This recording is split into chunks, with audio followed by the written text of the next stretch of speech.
Well, hello everybody and welcome to Literacy Week at St Dunstan's College.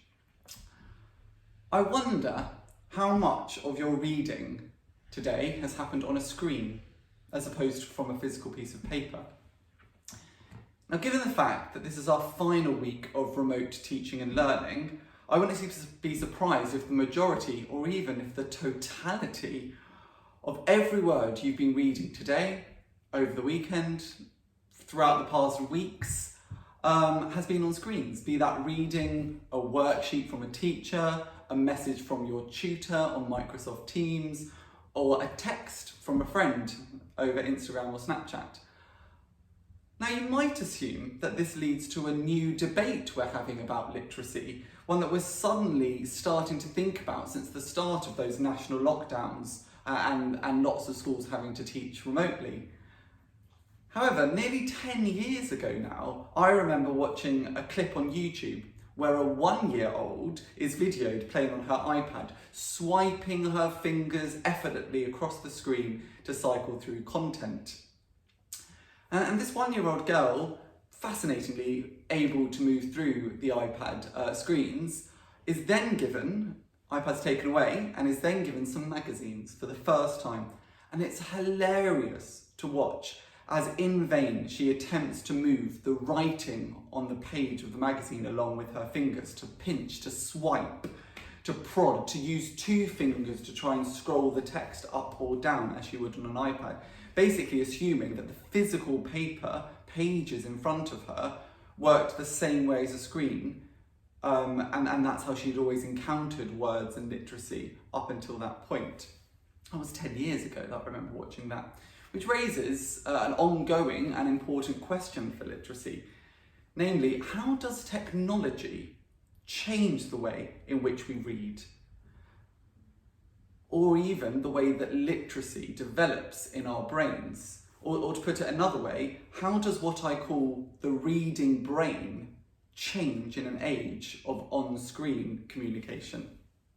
Now, before you congratulate me on such a pioneering question, it's actually been researched by psychologists since the 1980s, when the first boom in computerized communication began, exacerbated, of course, by the rise of e-readers and Kindles in the decades to come. And of course, then the rise of the tablet device. Before 1990, most studies from psychologists concluded that people read more slowly, less quickly, less accurately, and less comprehensively when they're reading on screens rather than on paper.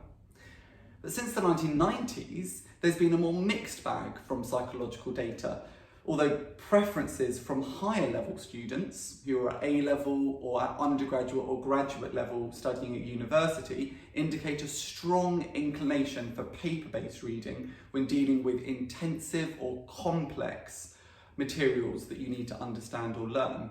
And these studies suggest that the use of a screen fails to adequately recreate that certain tactile experience of reading on paper, which for the learning process stimulates not just your sight, but stimulates your senses of touch, sound, smell, in a way that screens and e-readers just can't create.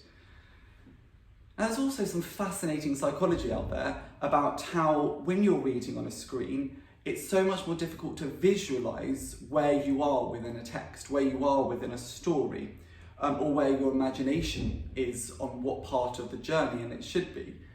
Or to put it another way, think of an analogy. Imagine if Google Maps allowed you to navigate your way road by road, and you could type in any address into Google Maps and it would take you straight there. But you couldn't zoom out. You couldn't see the bigger picture of the map.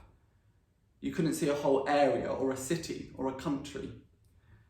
It's the same with e-readers and tablets. The screen can only display 1 or 2 virtual pages at a time, and then it's gone.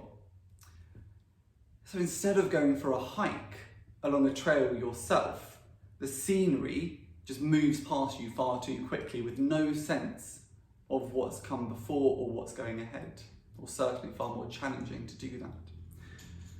So in this literacy week, and with the close return to school in mind, I really do encourage you not only to push yourself to read more than usual, but to try and do so with your favourite actual book, your physical copy of a book you really enjoy, or a new one that you want to explore. And allow yourself, therefore, to experience not just the joy of reading, but the joy of physical reading. And if only it's just for a couple of minutes this week, the joy of holding a real life book in your hands. Thank you for listening, and I hope you enjoy the activities coming this week.